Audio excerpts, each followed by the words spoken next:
Good morning.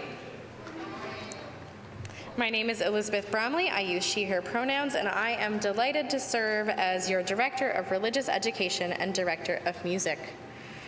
I'm joined this morning by one of our Religious Exploration Time members. Would you please introduce yourself? I am Altair Martinez Park. Thank you so much, Altair. And our youth this morning are starting off in their workshop time, so that's why you see the 6th graders and under in the sanctuary this morning and the 7th graders on up in their class already. Great.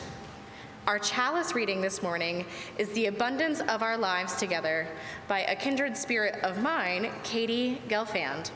Katie serves as the Director of Religious Exploration in the congregation that raised her, the First Unitarian Universalist Church of New Orleans. Listen to the words of Katie's chalice lighting, and then light your chalice if you have one at home while our chalice is lit in the sanctuary by Altair. We light our chalice as a symbol of gratitude as we celebrate the abundance of our lives together. In this sanctuary, we harvest bushels of strength for one another and offer our crop with the hands of compassion and generosity. In the authentic and gentle manner of our connections, we cultivate a simple sweetness to brighten our spirits. May we be grateful for the ways we nourish and uplift each other. For it is the sharing of this hallowed time together that sustains us. Thank you, Altair. Our chalice is lit.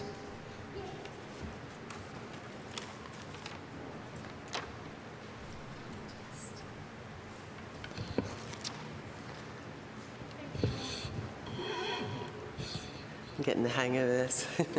Good morning, everyone. Good morning. It's good to see you all this morning.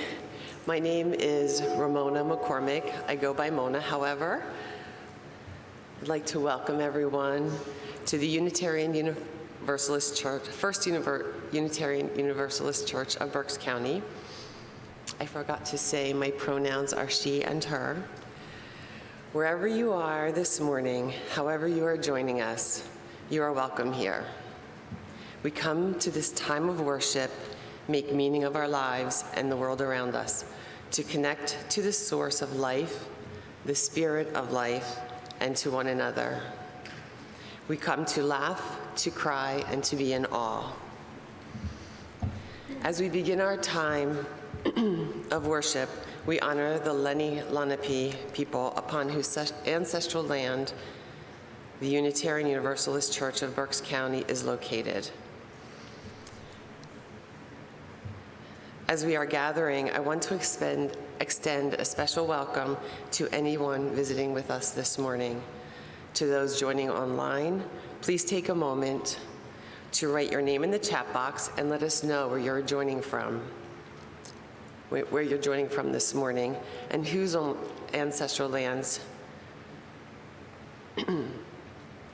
You'll find the UU Berks Church website in the chat box and a link to today's service of order. You can sign up on the webpage for your weekly newsletter. And at the conclusion of today's service, we will be having fellowship time, but for now, let's take a moment to greet each other with a namaste wave or a smile.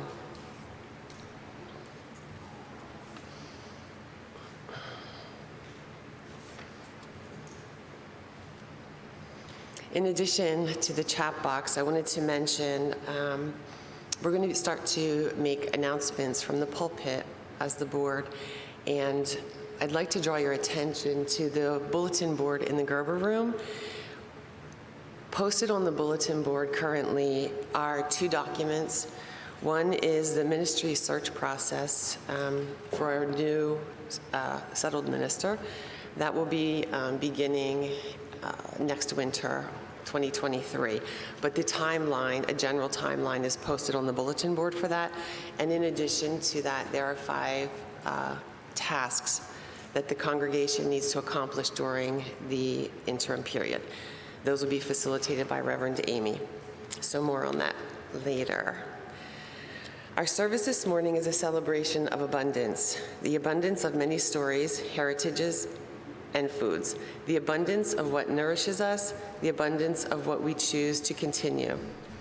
Come, let us begin our reflection in song with a grounding song we sing most weeks, Fuente de Amore. It's number 123 in our gray hymnal, Spirit of Life. The lyrics will be projected for you.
Good morning. My name is Dan Hawk. My pronouns are he and him. And our story this morning has been adapted from Nora Dooley's Everybody Bakes Bread. The illustrations are by Peter J. Thornton. And we're going to have some help from our religious exploration time kids as we tell it. My storytelling partner this morning is Mr. Nick Stoltzfus. Are you ready to hear the story? All right. So, not so long ago, on a weekend more or less like the ones that we've been having lately, in a town that could be ours, lived Carrie, her parents, and her brother Anthony, and her sister Anna. It was another rainy Saturday, and Carrie was disappointed. She had plans to play kickball that day, but no one would go out in all the rain. Who here has played kickball before? Got lots of hands, all right. Carrie's mom was making their great-grandmother's Italian bread with Carrie and her little brother. Anthony, as some little siblings have done from the dawn of time, was really getting on Carrie's nerves. Carrie, that is enough. Her mom with that dangerous sound in her voice. But I never get a turn at kneading, Carrie complained and kneaded Anthony's arm to make him move. He squealed and the bread dough fell to the floor. Quiet, you two, scolded their mom. Anna is sleeping. They made faces at each other while Mom sighed and stared out the window in the rain. She turned around and raised one eyebrow. Carrie, Why don't you go ask Mrs. Ambrose and Crystal if they have a 3-handed rolling pin that we can use? Okay, Carrie responded. She liked to run errands. I want to go too, whined Anthony. Then you'll miss the braiding and the baking, Mom reminded him. Anthony thought about it, then smiled and stuck his tongue out at her. Is the rolling pin for baking, Mom? Carrie asked as she pulled on her boots and raincoat. Just tell them what we're doing and that I need it, she said with a funny little smile. Can I ask around the neighborhood? Just be back before lunch, said Mom. There were only a few interesting puddles on the way to Mrs. Ambrose's house, so Carrie got there pretty quickly. It took Crystal and Mrs. Ambrose a while to answer the door. Mrs. Ambrose uses a cane, and her cousin Crystal has a bad hip. But Carrie didn't mind because their entry smelled like fresh coconut bread. Ooh. Soon enough, Crystal was at the door, and Carrie shared her mission. Crystal laughed quietly as Carrie climbed the stairs slowly behind her. Upstairs, Mrs. Ambrose said, "Sit a moment, girl. Test some of this bread that's come fresh out of the oven."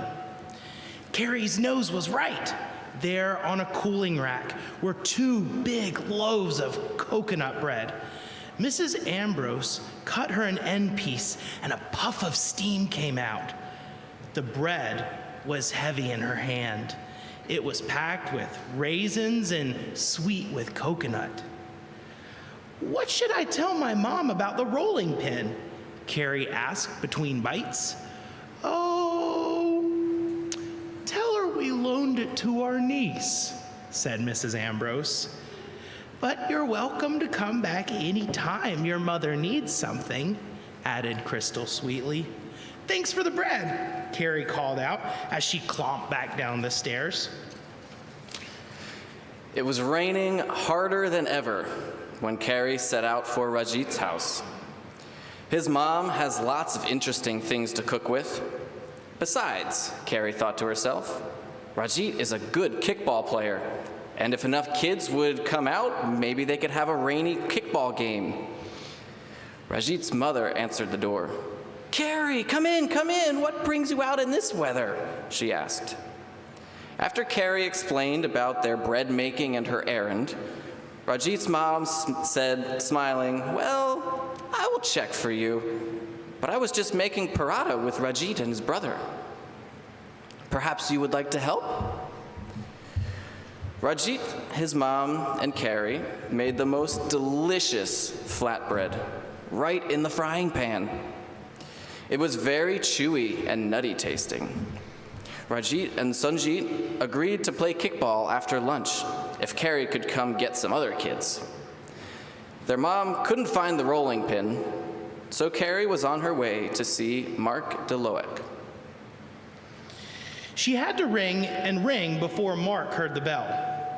He was listening to some loud music. What do you want? He said, where he finally answered the door. She explained the game plan on their way to the kitchen. Mark's older sisters, Anne Marie and Shirley, were washing dishes. He started to pick out a pan of fresh cornbread on the table, so Carrie did too. It tasted really buttery, and it was just plain old cornbread with nothing on it. Mrs. DeLoach comes from South Carolina, and her cornbread's the best. Anne Marie turned around and saw the two of them snacking. Stop picking at that! It's for church dinner, she yelled. That's all right. Their mom came into the kitchen. This little one is just for the nibbling rabbits around here, she said. Mrs. DeLoach opened the oven and showed them a much bigger pan with cornbread inside. The big one's going to church, but y'all, please eat like folks with manners, she said, handing them a plate and a knife. Oh, I forgot to ask, Carrie said. Have you got a 3-handed rolling pin my mom could borrow? My old pen hadn't got but 2 needles, said Mrs. DeLoach, looking at Carrie real funny, her nose wrinkling like she had to sneeze.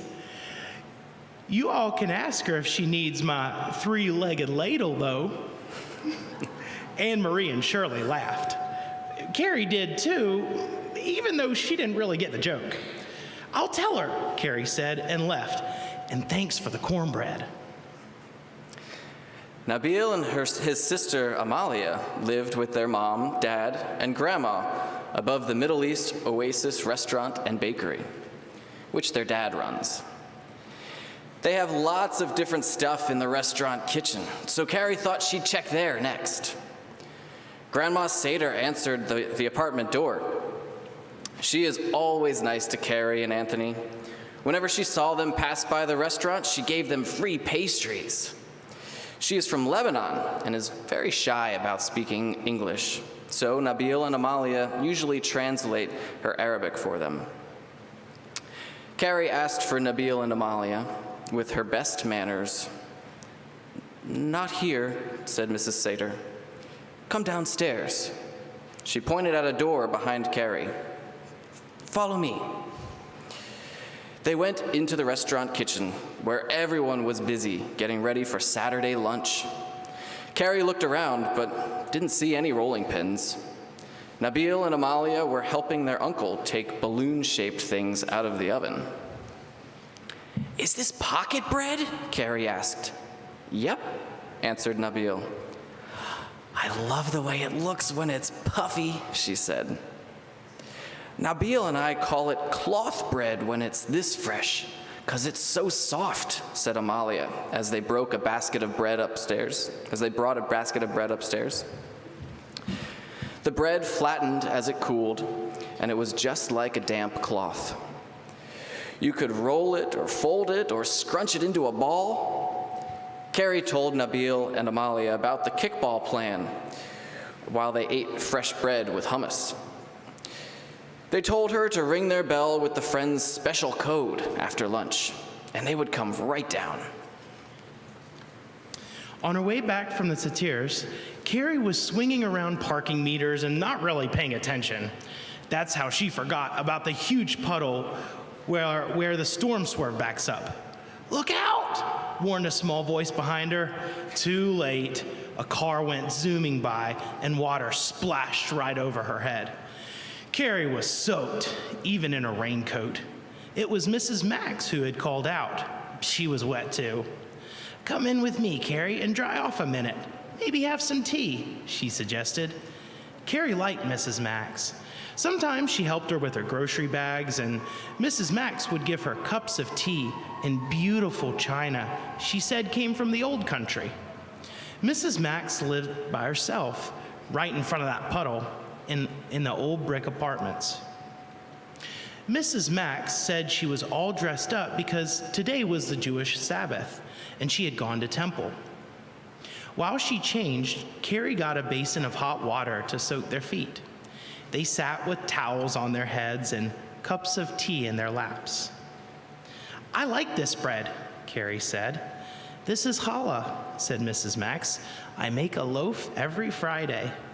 It's braided, like my mom's, but yours is very yellow and nice and sweet," said Carrie. "Yes, it has lots of eggs in it and some sugar." "Would you like more tea?"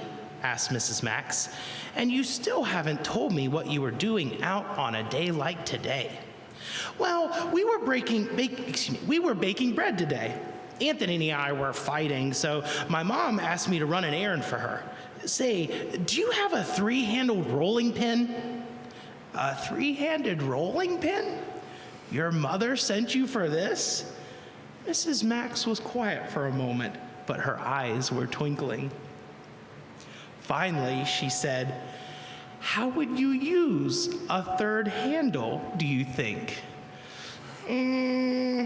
Carrie said, thinking out loud. "Oh no," she groaned.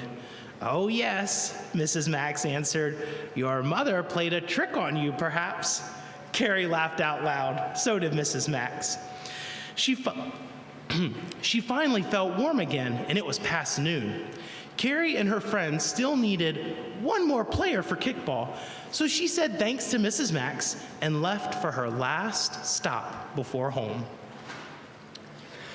Carrie's new neighbors were from El Salvador, and their son Bernardo was about her age. She noticed that he had been watching her and her friends from the second floor window, so she thought he might be interested in the kickball game. His little sister Becky looked out through the mail slot. She's just 2 years old and babbles nonstop in 2 languages, Spanish and English, all mixed together. She was telling Carrie about her cat, she thinks. Bernardo's grandmother opened the door. She led her into the kitchen where Bernardo was eating something round and yellow with melted cheese coming out of it. "Hi," she said kind of shyly. "Hi," he answered softly. Do you think he might be shy too? Yeah. "Eat?" asked his grandma as she set down a plate for me. "Thank you. What is this?" Carrie asked, taking a bite. "A papusa," said Bernardo. "You like it?" asked his grandma. "Yes, thank you," Carrie replied, popping the last bite into her mouth. "Bernardo, can you play kickball with us after lunch?" "Let me ask," he said. Bernardo talked to his grandma, and looking out at the rain, she shrugged her shoulders, but said, "See." "Gracias," Carrie said, and went down the back stairs to her own house. When she opened her back door, the kitchen smelled great. "I got to do all the braiding by myself," boasted Anthony. "Did you have a good walk?" asked her mom, busy with Anna. "Yes, but no one had that rolling pin. But you can borrow Mrs. DeLoach's 3-legged ladle anytime you want," Carrie said, giving her her best one eyebrow up look. Her mom looked up and saw Carrie's face. "Oh, I guess you found me out." "Yep," she said, "but I also found enough kids to play kickball, so can I play? If I wear boots and everything?" "Yes, you can play, but after you have lunch," said her mom. "Lunch?" Carrie said, finishing a piece of warm Italian bread dipped in olive oil and garlic. "I couldn't eat another bite. Practically everybody was baking bread this morning."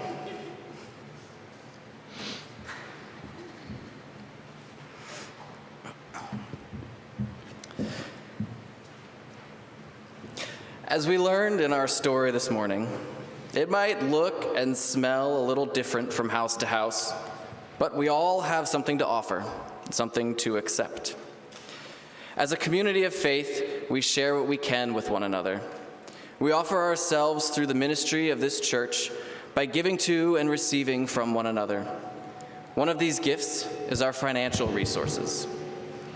Your financial generosity makes it possible for us to live out our principles in our church and beyond our doors, keeping hope and courage and forgiveness and compassion alive. You may make a financial contribution online through the Giving app or by check. Those who are on site may place a check in the box in the Gerber room labeled for that purpose. This time is a time to share what you can while we listen to number 1043, Sekeli Aldas. The words are in English and Hungarian.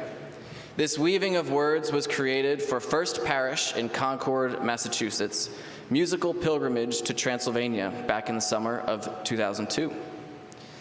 Where there is faith, there is love. Where there is love, there is peace. Where there is peace, there is blessing. Where there is blessing, there is God. Where there is God, there is no need. With gratitude, we give and we receive these gifts.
It is part of our collective spiritual practice as a community to enter into a prayerful meditative time each week.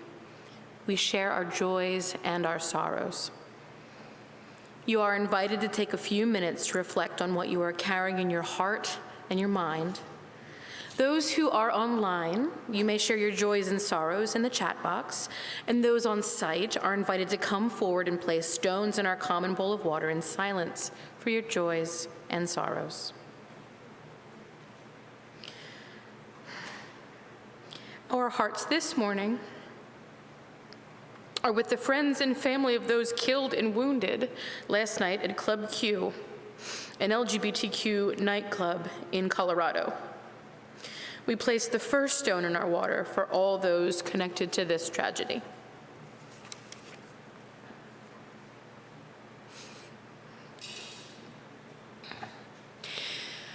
We place our second stone for those marking the Transgender Day of Remembrance.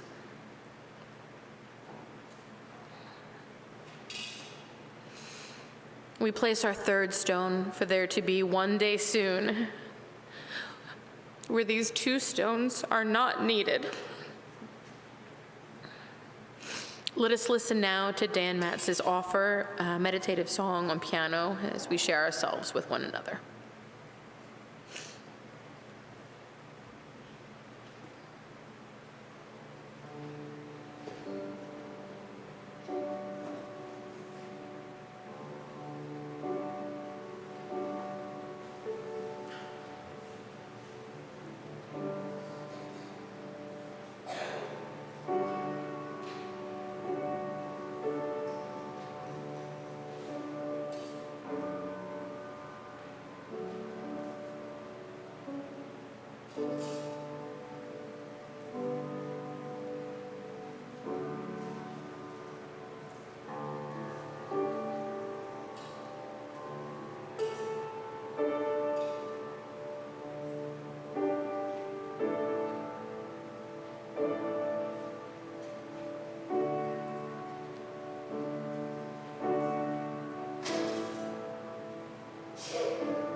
We hold these meditations of the heart in compassion.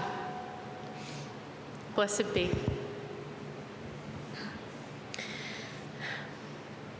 So let us offer the words of Nancy Wood's Many Winters. I will read the bold type. Those on site and at home, please respond with the italicized words. You shall ask, what good are the dead leaves? And I will tell you, they nourish the sore earth. You shall ask, what reason is there for winter? And I will tell you, to bring about new leaves. You shall ask, why are the leaves so green? And I will tell you, because they are rich with life. You shall ask, why must the summer end? And I will tell you, so that the leaves can die. Blessed be. Blessed be. Thank you, Amber. Thank you, congregation. So, there is gratitude to be found in all seasons, and especially in this season. As we heard in our story this morning, we can bake that gratitude into many different kinds of bread. And so if you've brought bread this morning, or if you've been sitting at home and thinking about the bread that you're going to put in your hands very shortly, this is the time to go and do that. In a minute, we're going to ask that those who have brought bread to share step forward to the table in their turn. If you're on site, place the bread on the table, and if you're online, hold your bread up to the camera. And then from your microphone, which Amber, actually, I will pass this one around. And share your name and the origins of your bread. Couple of words. We're going to give you a moment of meditative thinking and pondering to think about what you're going to share. Dan, if you could play for a little bit. Thanks.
So, our table has started to be laden with the many breads that we have.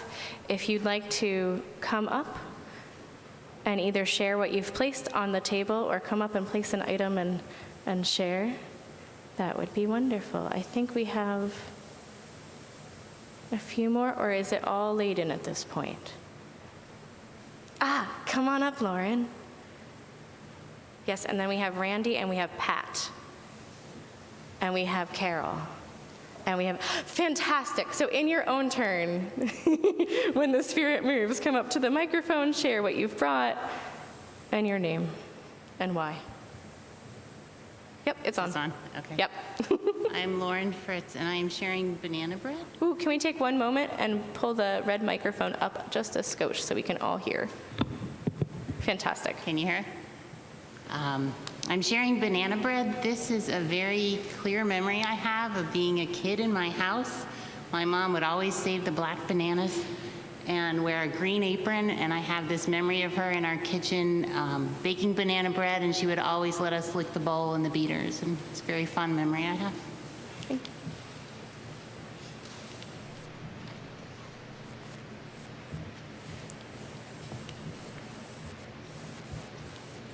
This is a growing up memory too. Randy Noonan here.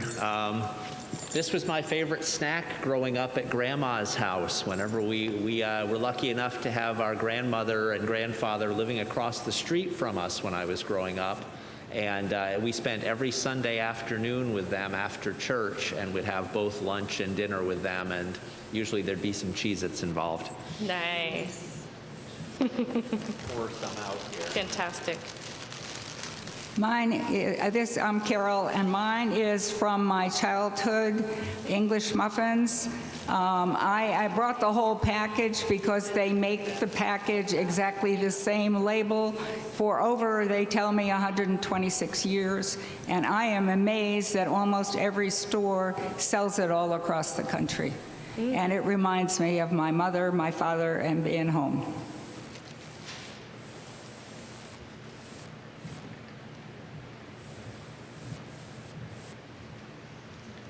From Mark Burton. We have a French bread to represent the French side of his family. And Mark Burton and family are out being busy preparing our coffee hour snacks. So thank you, Erin.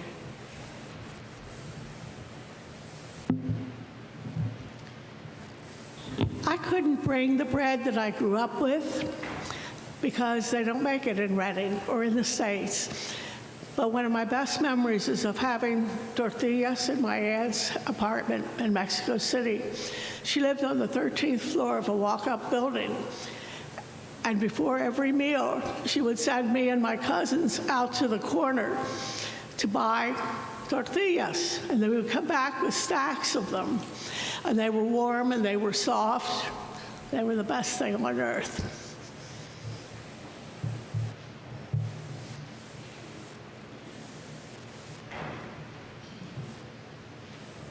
I'm reminded of a bread story. When I was a kid growing up,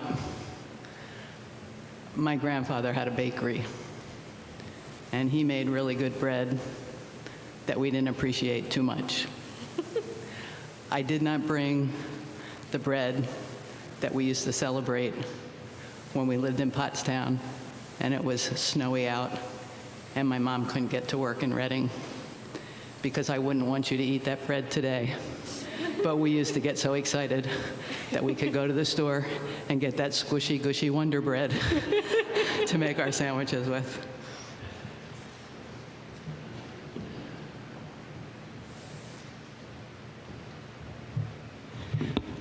It's Mona, and I brought a roll from a local bakery, and these we used to make really yummy sandwiches as children. My mom used to use this bread.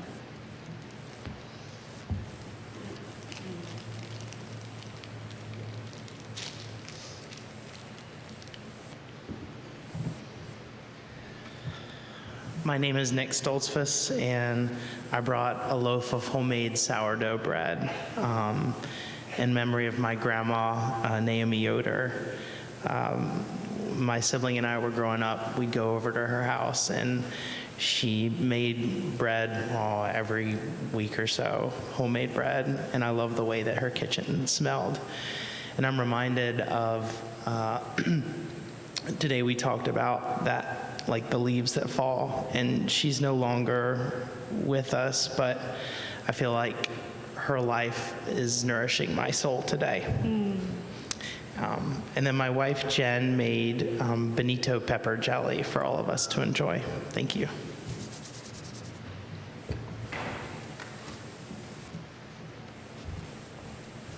Thank you all. It looks like our table has been laden. Oh, one last one. Carol and I had the same thought, and I brought English muffins. Yes.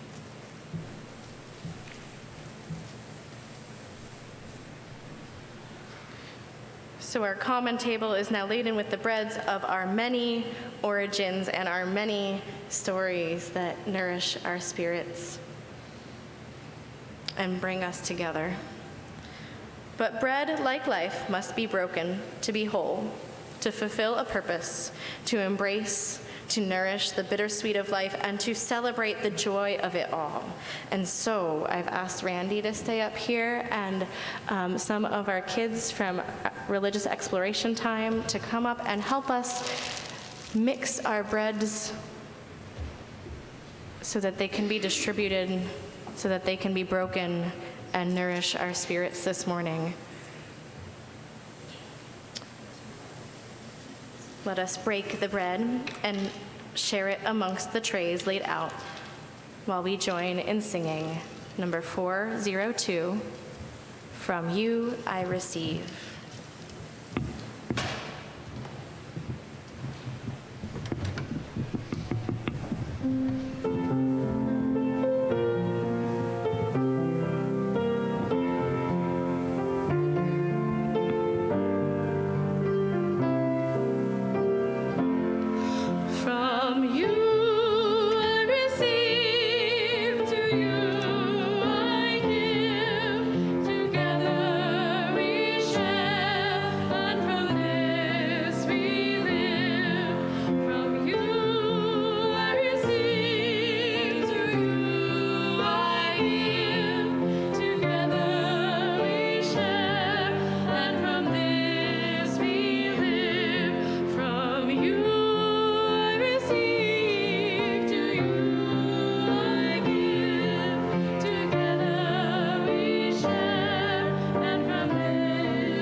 As our bread passers come forward, we offer these words of blessing now on our slide.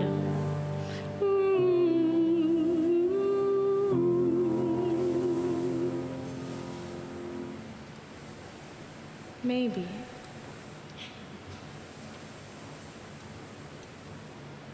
I'll offer these words, and please repeat. We bless these loaves. Bless these loaves. We bless this bread we have in common with one another. We bless this bread we have in common with one another. And with people all over the earth. And people all over the earth. We bless the events. We bless the events. People and places. People and places. And circumstances of our lives that feed us. And circumstances of our lives that feed us. Sustain us. Sustain us. And nourish us. And nourish us. Thank you, bread distributors. From time immemorial, the sign of friendship and welcome reception of strangers has been the breaking of bread, and so we do so this morning. Enjoy your bites and our gathered company.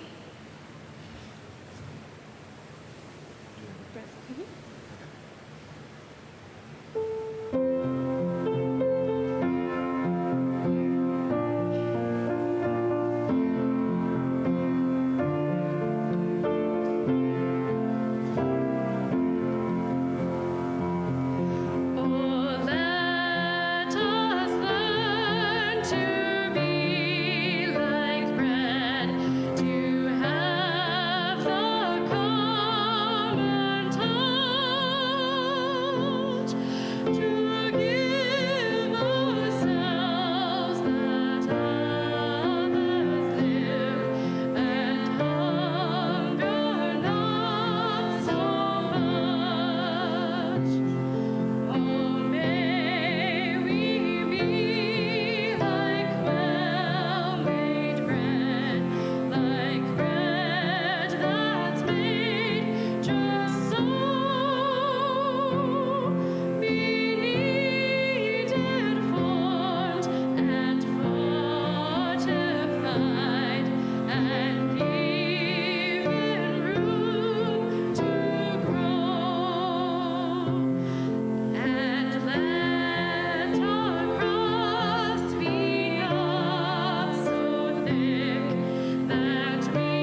a Thanksgiving blessing by Reverend Naomi King. Please join me each time we say thanks. Let us join hands and hearts in gratitude on this wondrous day where we have the abundance of life before us. We remember on this day of bounty all those who do not have enough, who are afraid, who are lonely, and who suffer. We wish for the abundance of this world to be shared, for fear to become love, for the lonely to feel welcome, and for the suffering to know rest and joy. For the labor, the love, the care that gives us delight of this and every day, we say thanks. For the nourishment of our spirits, the challenges that strengthen us, and the friends that we have on this journey, we sing thanks. For all that is our lives, for these good gifts, we whisper thanks. Overflowing with gratitude, let us shout thanks. Amen.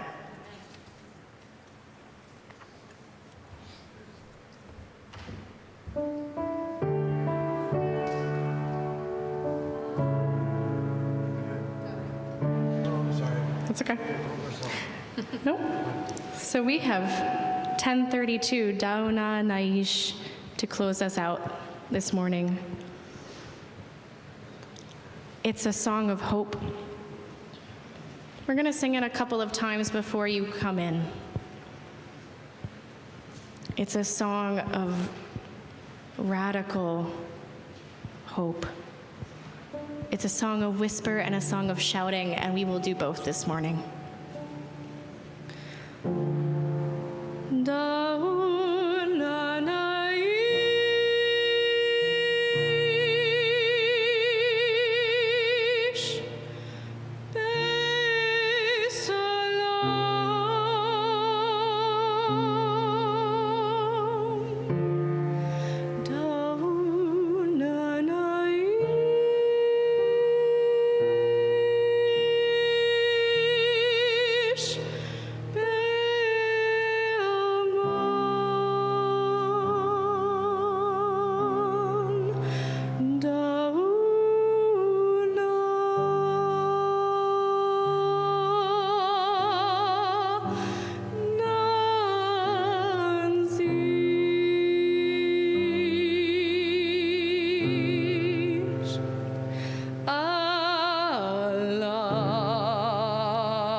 everyone join me on the main part. 1, Da'u Nanayish, Be'asalam, Da'u Nanayish, Be'aman, Da'u Nanzish, Alam, Da'u Nanamut, Besalam, Da'u Nanayish, Besalam, Da'u Nanayish, Be'aman, Da'u Nanzish, Alam, Da'u Nanamut, Besalam, Da'u Nanayish, Besalam, Da'u Nanayish, Be'aman, Da'u Nanzish, Alam, Da'u Nanamut, Besalam, Da'u Nanayish, Besalam, Da'u Nanayish, Be'aman, Da'u Nanzish, Alam, Da'u Nalamut, Besalam, Da'u Nanayish, Be'aman, Da'u Nanayish, Be'aman, Da'u Nanzish, Alam, Da'u Nanamut, Besalam.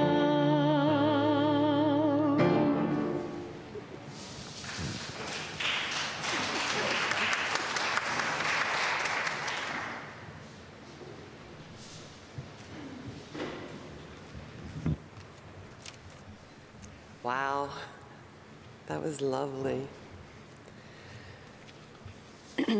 Welcome now to coffee hour and a time to be in conversation. But before we break for the day, there are a few announcements. Because we recently had a board retreat, and one of the many things that we discussed at the retreat was increased communication from the board to the congregation and members. So you can expect to hear some words from the pulpit regularly, albeit brief. But we're hoping to do, or we're planning to do regular information sharing from the pulpit. That being said, again, I want to remind everybody to take a look at the bulletin board in the Gerber room. And I'd like to announce a save the date for the congregational meeting. We're planning that to be held December 11th at 11:45 following our worship service. As always, member attendance is important, and Zoom attendance is acceptable as well and encouraged. In addition to that, we're hoping more people become involved in the church activities. The nominating committee will be reaching out to individuals to serve, vetting those individuals, and I'd like to ask for you to consider serving if you are asked. Thanks. So in a few moments, those online will be invited to join a breakout group. Those on site may gather in the Gerber room, and we'll look forward to seeing everyone next week. Thanks, Mona. Pleasure. Thank you, Mona. And can I ask for a couple of hands to transport our nourishment over to coffee hour for those on site? Thank you.